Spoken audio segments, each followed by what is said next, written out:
Hey! Bonsoir, bienvenue dans cette émission hyper dynamique et hyper active dans laquelle je vous parle de relations. Non! C'est moi tout seul! Je faisais un peu, je sais pas, tu sais ceux qui racontent les crimes là. Ah oui. Nous sommes en 1924 et ce soir-là, John ah non, pas John c'est le nom d'un pote en plus. Ah merde, c'est vrai. Ouais, il a un nom de tueur en série. Mais ce jour-là, le petit Jack a d'autres projets en tête. Ça va, Ça va. monsieur le comptable. C'est ça, Pierre Bellemin. C'est ça. Bienvenue dans cette nouvelle vidéo. On vous parle pas de crime, mais c'est Non. tout comme, on vous parle de relations. Peut-être qu'un jour on le fera. Ah ouais, grave. Les crimes passionnels. Oh ouais. Et on analysera les crimes passionnels. Oh, ce serait génial Ouais. de faire ça. Si ça vous intéresse, ça pourrait être cool. Ça ressemblerait à plusieurs de nos passions. Oui. Le meurtre, le glauque. Et la relation. Et l'amour. Et l'amour. Eh ben on va un peu parler de ça aujourd'hui. Oui, c'est vrai que, en fait, autour de ça, il peut y avoir des crimes passionnels. C'est ça qui m'a évoqué Ouais. peut-être inconsciemment cette introduction longue. On a dit qu'on allait faire très court, mais je fais exprès de faire durer. Ça fera du montage à ma chérie. Super, merci beaucoup. On remercie monsieur pour... C'est ça. On parle de quoi aujourd'hui? Aujourd'hui, on va parler de trahison. Ouais, et de pardon. Voilà. Peut-on pardonner la trahison? Si oui, comment faire? Et le pardon peut-être même de manière générale en fait. Ah ouais, direct, Ouais, t'élargis le d'accord. truc. Non mais sinon on s'arrête à peut-on pardonner la C'est trahison? ça. Donc, c'est parti. Parlons trahison. Et oui, il peut y avoir des crimes passionnels autour de la trahison. C'est ça. Déjà, c'est quoi une trahison? Ouais. Il y a différents niveaux. Pour moi, il y a la trahison, il y a le sentiment ou l'émotion qu'on peut ressentir quand on se sent trahi, en fait. Comme si l'autre nous avait fait volontairement, presque, ou consciemment du mal, en fait. Tu vois, Ok. il y a une espèce de trahison de ma confiance. Ouais. Tu vois? Et c'est ce qui fait qu'on va se sentir très mal, remis en question ou autre. Et puis il y a la trahison relationnelle en fait. Je fais exprès de mettre ces deux formes parce que pour moi c'est une façon de prendre un peu du recul justement par rapport aux choses. Ok. La trahison relationnelle, c'est comme on l'a dit dans le précédente vidéo, c'est important d'établir dans sa relation un cadre relationnel.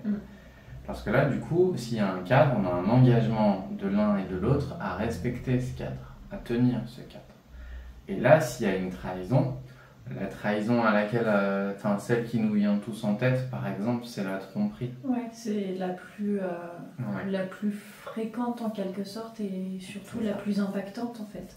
Il y avait un engagement de fidélité, par exemple, et il y a une trahison. Il a été trahi. Et c'est là où justement ce que je disais juste avant, ça peut être très difficile parce qu'on va le prendre, on peut le prendre pour soi. J'ai été trahi et le cerveau qui a besoin d'écrire une histoire, qui a besoin de cohérence, va très facilement appuyer ou activer les leviers de la culpabilité. Ouais, sur le côté, mais qu'est-ce que j'ai fait de mal? C'est J'ai ça. rien vu venir, C'est ça. il a dû se passer quelque C'est chose. ça. Enfin, et puis après, il va y avoir le côté penser à la fameuse personne. Comme c'est insupportable Ouais. d'avoir cette culpabilité, C'est ça. je veux m'en Faut dégager, trouver, donc il faut trouver quelqu'un sur qui la projeter. Ouais, Je vais la projeter sur l'autre en face de moi. C'est pratique, mais en même temps, si je veux rester en relation avec lui, ça devient emmerdant. Donc je vais la projeter sur la tierce personne, Ouais. le ou la personne avec laquelle il m'a trahi. Donc tu vois, il y a ce côté qui, à mon avis, pour moi, devient très compliqué à pardonner. Parce que j'essaye de me débarrasser de quelque chose que je ressens, une Ouais. culpabilité presque que j'ai créée.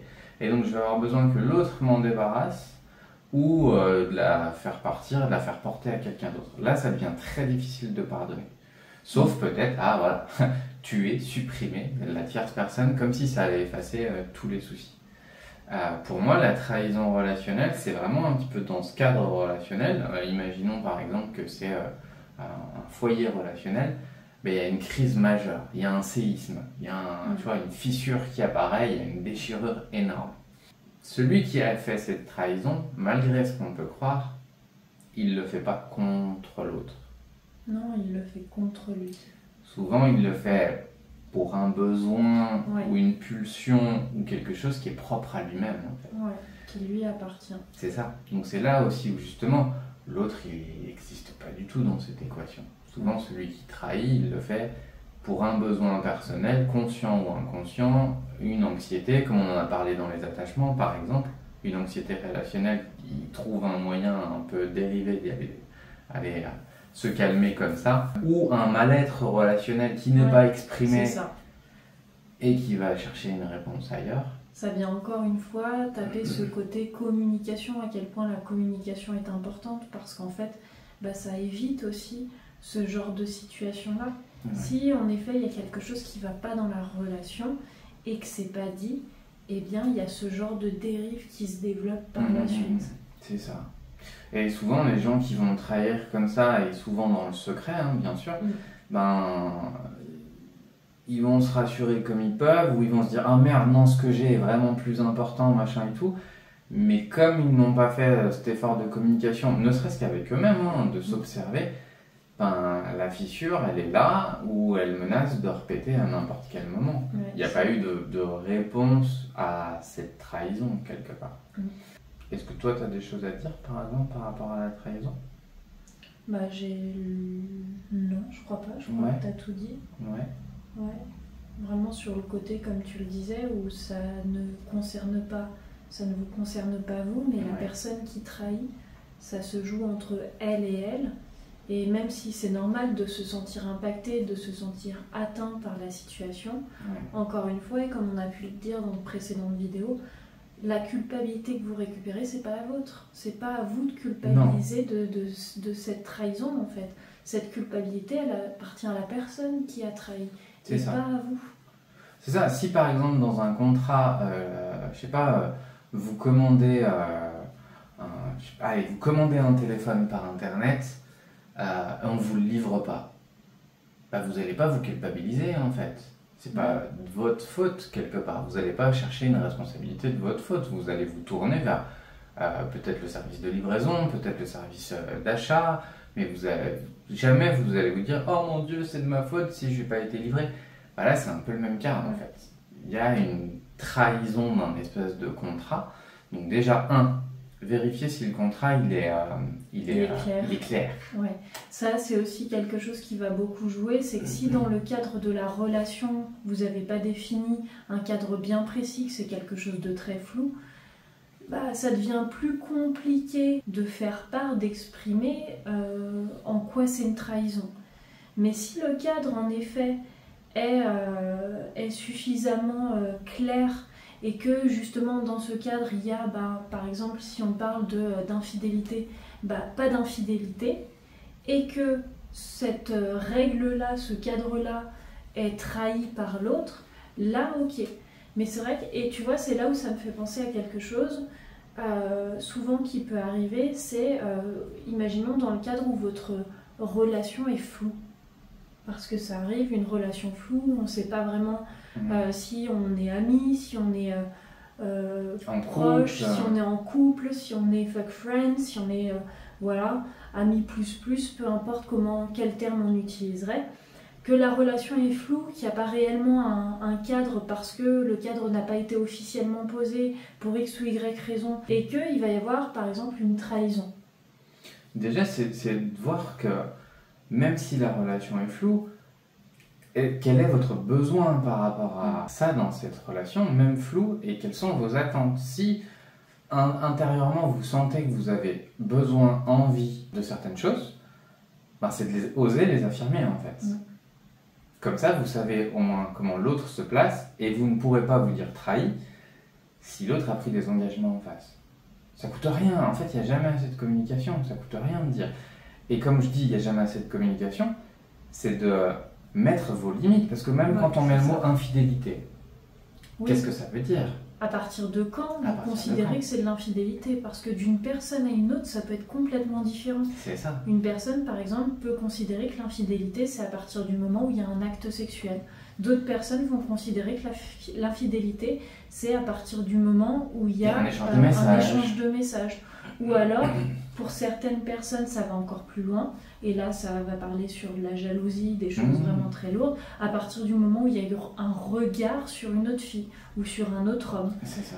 Ou même, j'avais entendu, mais ça, j'ai pas eu l'occasion d'y faire face, des personnes qui se sentaient...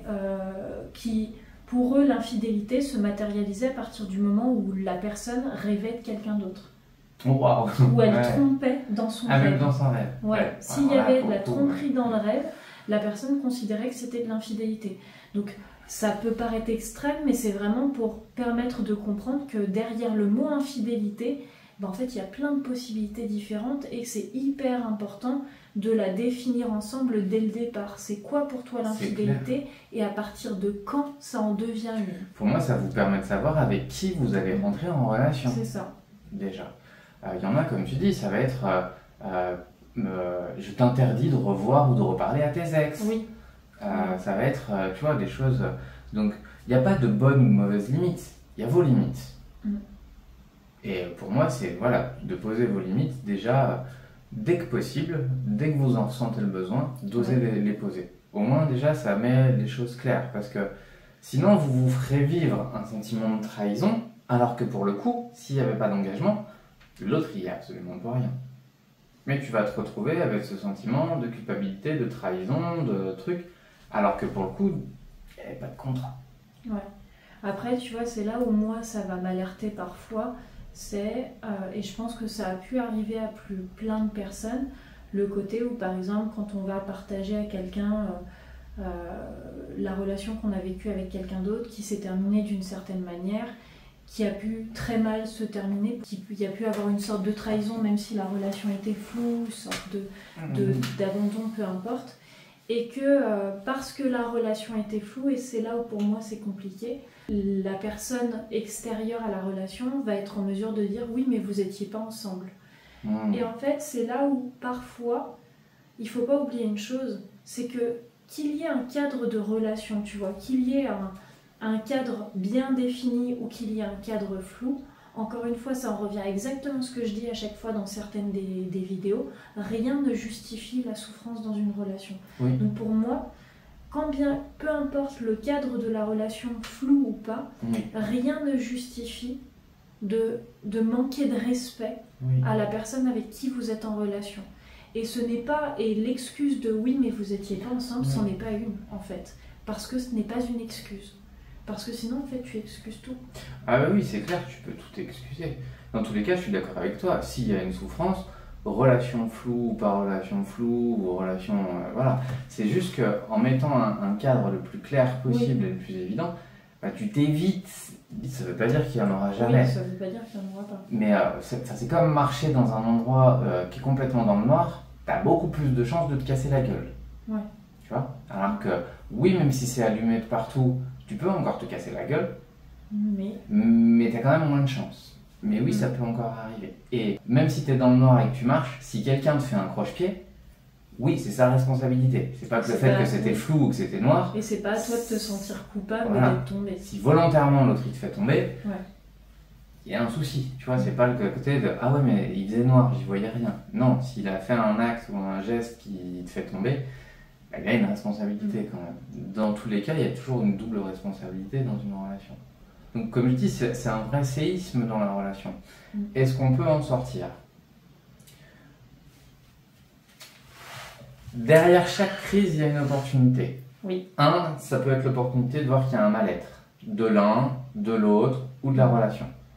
Il y a un mal-être, il y a un truc qui n'a pas été exprimé et dont le symptôme est peut-être ce truc-là. Donc il y a peut-être un mal-être. Donc déjà, pour moi, pour qu'on aille vers le pardon, il faut qu'il y ait une prise de responsabilité. Ouais. La trahison soit assumée par la personne qui trahit. Ouais. Ça, c'est hyper important. Ouais. Ne pas se cacher, ne pas mentir, ne pas se cacher derrière des sous-entendus ou des choses floues. En fait, être franc, être sincère, dire exactement les choses, même si ça peut faire mal à la personne, mais c'est la moindre des choses à faire par respect pour l'autre et pour un futur pardon si il y en a un. Si vous êtes celui qui trompe, même si l'autre ne le découvre pas, vous êtes en train de mentir en fait. Vous êtes en train de priver quelqu'un de sa liberté de choix. Et vous-même, vous êtes en train de quelque part, de vous trahir, puisque si vous affirmez que vos valeurs, c'est la fidélité par exemple, bah, vous êtes en train de vous trahir vous-même en fait. Donc même si l'autre ne le sait pas, vous le savez. Pourquoi faire ça? Pourquoi faire du mal et pourquoi vous faire du mal? C'est que ça appuie sur quelque chose à l'intérieur de vous. Donc déjà, c'est pas de remettre le couvercle ou de le laisser dans l'obscurité pour rester sur un peu cette métaphore ou de faire comme si non mais maintenant ça va aller, que ça va changer en fait. C'est pas parce qu'il y a une fissure dans la maison, si vous mettez un tableau devant pour pas qu'on la voie, elle est là en fait. Et ça se recassera la gueule à un moment ou à un autre. Et puis, imaginez qu'à ce moment-là, l'autre soulève le tableau et voit ça, comme ça se passe très souvent en fait, découvre qu'il y a eu trahison. Pour en accompagner de temps en temps, voire régulièrement, l'impact que ça fait en fait, l'impression qu'on a construit avec quelqu'un qui nous ment depuis des années. On a construit sur du mensonge. On a construit sur du mensonge. Et avec toutes les remises en question que ça fait. Donc déjà, pour qu'il y ait pardon, moi je pense qu'il faut qu'il y ait une prise de responsabilité de celui qui trompe. Soit il s'aperçoit que le truc, ok, il va consulter, il va faire en sorte de voir ce qu'il en est, ou alors il s'aperçoit qu'il a envie d'un couple libre. Il autorise l'autre aussi à avoir le choix en face, en lui disant, écoute, là je m'aperçois que j'ai des attirances ou des envies d'aller voir ailleurs. Au moins il lui rend sa liberté en fait. Donc pour moi c'est vraiment une prise de responsabilité, une reconnaissance de ce qui a été fait, parce que s'il y avait un engagement, il y a une trahison, ça demande réparation.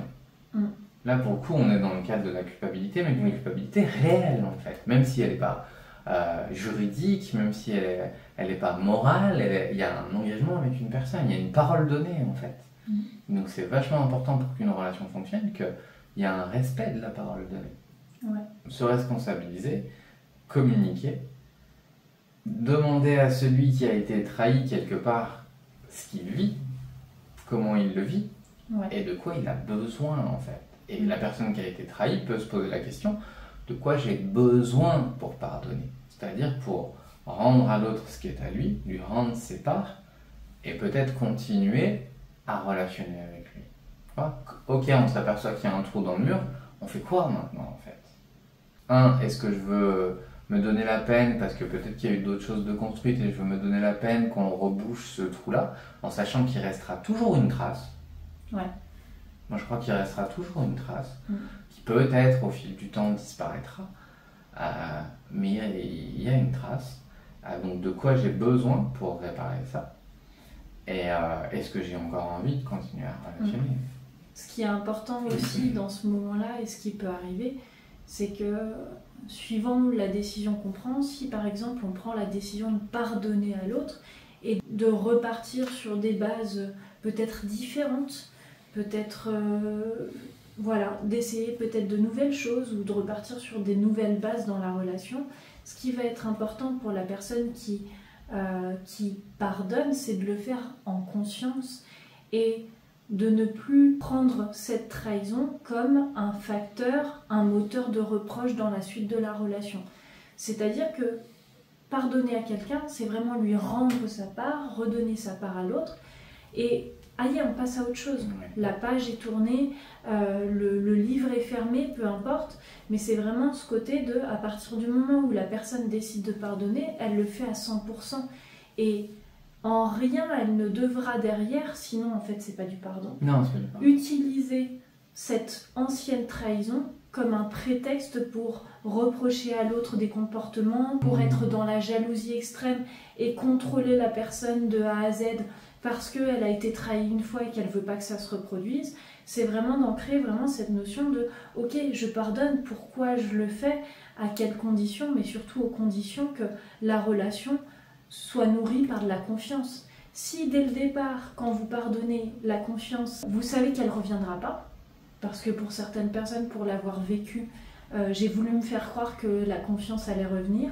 Je me suis trompée sur toute la ligne, parce qu'à partir du moment où la trahison a été mise en lumière et qu'on s'est redonné la chance, voir ce que pouvait donner la relation, ça a été une descente aux enfers morale pour moi, où j'ai voulu me faire croire que je pouvais pardonner à la personne, donc que je me débarrassais de ce truc-là. Et en fait, ça m'a rongée au point que j'en suis devenue jalouse, au point que dès qu'il disait ou faisait quelque chose qui me plaisait pas, ben en fait ça me mettait hors de moi. J'en étais arrivée à vraiment le prendre en grippe, sans même me rendre compte que c'était de cette trahison qu'il s'agissait, que c'était la souffrance de cette trahison qui était restée à l'intérieur de moi. Toi, Et pour autant, je lui ai jamais reproché derrière, je ne me suis jamais servi de cette trahison pour lui en mettre plein la figure, pour ne pas lui faire confiance, parce que la confiance s'est réinstallée,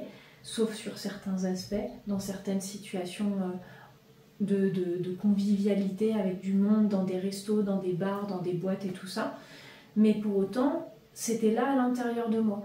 Et j'avais beau me laisser croire que c'est bon, j'étais passée à autre chose, en fait, je lui faisais payer inconsciemment cette trahison-là. Ouais, parce que tu vois, ça revient sur les deux choses, justement. L'aspect relationnel et ce que j'ai pu ressentir à l'intérieur de moi. Déjà, pour moi, un vrai pardon, c'est s'autoriser le choix de pardonner ou de ne pas pardonner. C'est-à-dire on continue la relation et on essaie de reconstruire ensemble, ou non, je ne pardonne pas en fait. Cette relation n'est plus possible. Cette brèche est trop grande, c'est vraiment trop contre mes valeurs personnelles et c'est plus possible. Pour être sûr c'est un vrai pardon, c'est je me laisse le choix aussi de ne pas le faire. Tu as des gens qui vont dire non mais c'est bon, j'ai pardonné, parce qu'en fait ils se sont pas laissé le choix de partir. Parce que c'est inimaginable d'être seul, parce que c'est inimaginable de mettre fin à ça, parce que c'est inimaginable de détruire cette famille, c'est inimaginable de... Donc en fait, ils vont se dire je pardonne, mais ils ne se sont pas laissé le choix. Ouais, ils se sont pas... Non, ils se sont pas donné de ils n'ont pas accepté parce qu'ils ne se sont pas donné le choix en fait. Enfin, ils font avec, parce qu'ils ne peuvent pas faire sans. Donc, et c'est là où c'est dangereux en fait. Et puis il y a l'aspect aussi justement... culpabilité ou blessure que ça peut faire ressentir.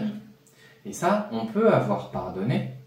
Cette trace-là, il faut en faire quelque chose. Et c'est là où, quelque part, je suis pas sûr, dis-moi ce que t'en penses, mais je suis pas sûr que l'autre puisse réparer ça. Parce que ça, c'est entre toi et toi, en fait. Non. Enfin, après, encore une fois, je parle de mon expérience, parce que chaque personne va être différente.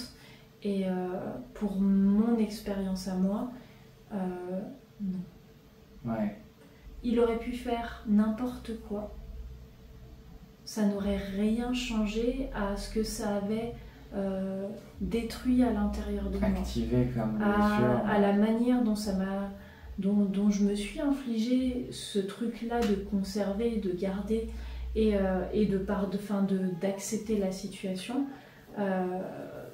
La manière dont je me suis autodétruite intérieurement, en perdant encore plus en estime de moi, en perdant confiance en moi, en devenant détestable sur certaines choses, alors que pour que je sois détestable, il faut vraiment y aller très fort. Donc il y a vraiment ce truc à l'intérieur, il se passe quelque chose, comme tu l'as dit, une sorte de déflagration tellement forte, tellement importante, que personne ne peut faire quelque chose, ne peut en faire quelque chose à part vous et la personne en question qui est responsable de cette trahison, et pas forcément de cette déflagration, parce que ça c'est encore autre chose, elle pourra rien y faire. C'est là où pour moi la réparation par l'autre n'est pas possible, parce que cette situation, je lui ai donné le pouvoir de me blesser très fort.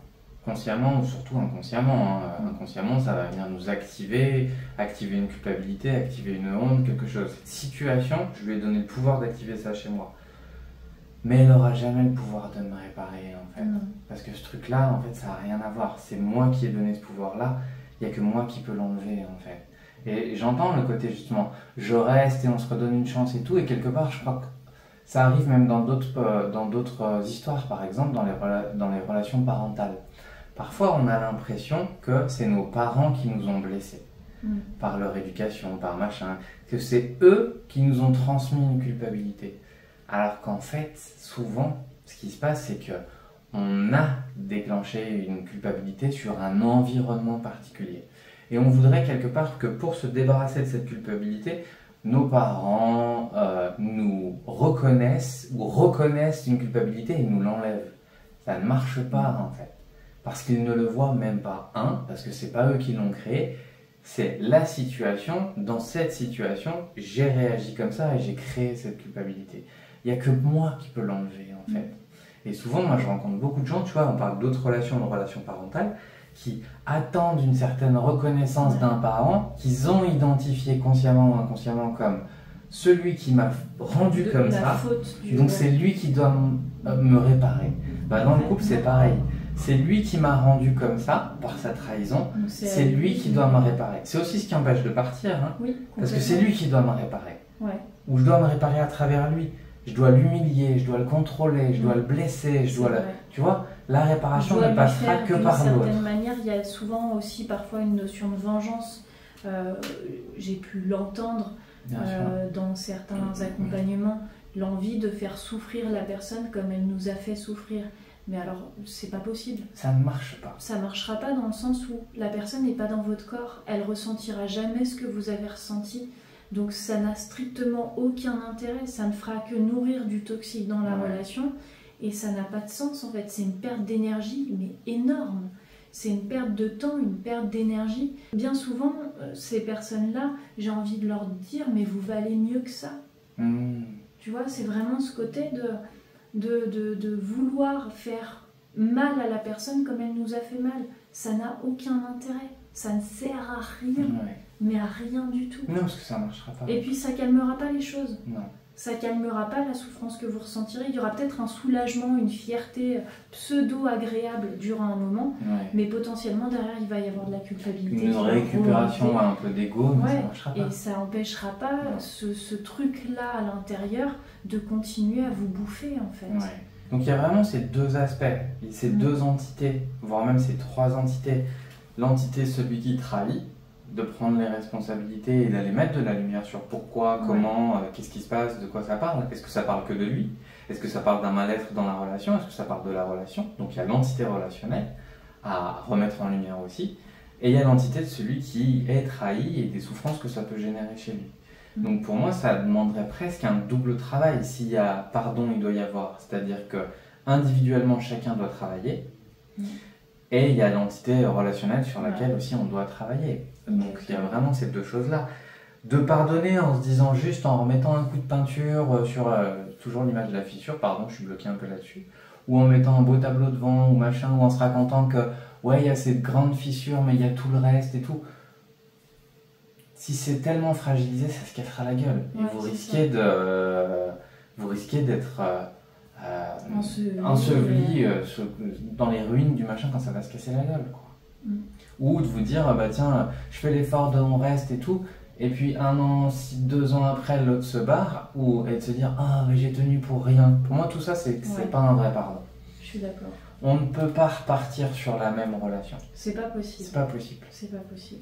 Donc c'est presque une nouvelle relation qui doit commencer. Avec encore plus de conscience, avec encore plus d'engagement, avec encore plus de ça. Oui, je pense qu'il est possible de pardonner. Ça peut même être, je pense qu'une trahison peut être un très joli point de départ pour voir tout ce qui n'allait pas chez l'un, chez l'autre et dans la relation. Donc ça peut être le début d'une vraie belle transformer la relation.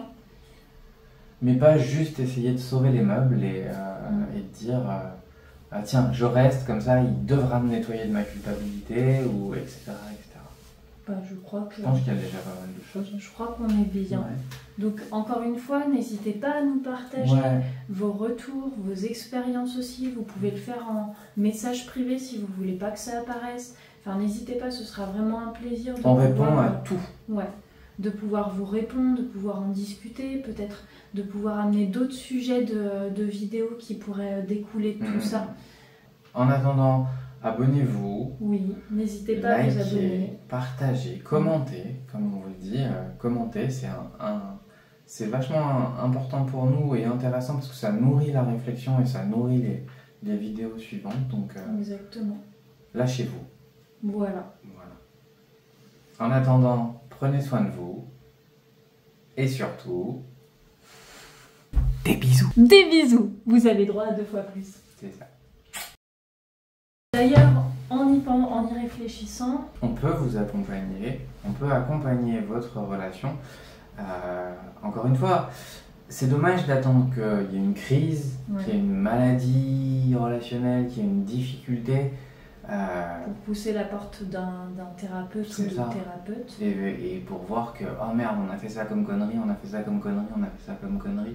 Donc je pense que ça peut être super intéressant, à n'importe quel moment de sa relation, d'aller consulter. Voire même d'être seul et d'aller consulter sur les aspects relationnels, pour, comme on l'a parlé par exemple d'attachement ou autre, pour voir ce qui peut se mêler un peu dans la relation. Exactement. Donc nous, notre accompagnement, il est un peu particulier parce que justement on accompagne à deux. Pourquoi on C'est ça. fait comme ça? Pourquoi on accompagne à deux? Parce que c'est vachement bien de le faire à deux. On accompagne à deux parce que l'avantage d'un duo de thérapeutes, c'est qu'il va y avoir deux perceptions, des points de vue différents, donc une ouverture aussi plus intéressante aux choses. Une compréhension aussi qui va être plus large, et surtout le côté justement, si par exemple vous vous faites accompagner, vous vous faites accompagner en tant que couple avec un couple de thérapeutes, en fait systémiquement parlant c'est hyper intéressant parce que c'est une relation qui rencontre une autre relation, un couple qui rencontre un autre couple. Donc il y a plein de choses énergétiquement, même psychologiquement, qui peuvent se jouer au travers de ça, qui ne se joueront pas juste avec un thérapeute. Ouais. En tout cas, c'est ce qu'on pense et ce qu'on constate. Exactement. C'est vraiment l'effet miroir d'une relation qui accueille une relation. C'est ça. Ouais. Donc voilà, n'hésitez pas si vous en ressentez l'envie, le besoin, si vous avez envie de vous faire accompagner, et peut-être de vous faire accompagner d'une manière un peu différente de ce qu'on peut voir de manière générale, n'hésitez pas à nous contacter, on se fera un plaisir de vous écouter. Et Voilà. de vous aider à vous entendre, de Ouais. vous aider à trouver vos propres ressources, de vous aider à vous trouver vous et de créer votre relation. On n'a pas de vérité, on n'a pas de remède miracle, ça n'existe pas. Mais en tout cas, on peut allumer des lumières, comme on l'a dit, pour vous créer la relation que vous voulez. Voilà. Voilà. Là, c'est bon, Là, c'est bon, officiellement terminé. Oui. Des bisous. Des bisous!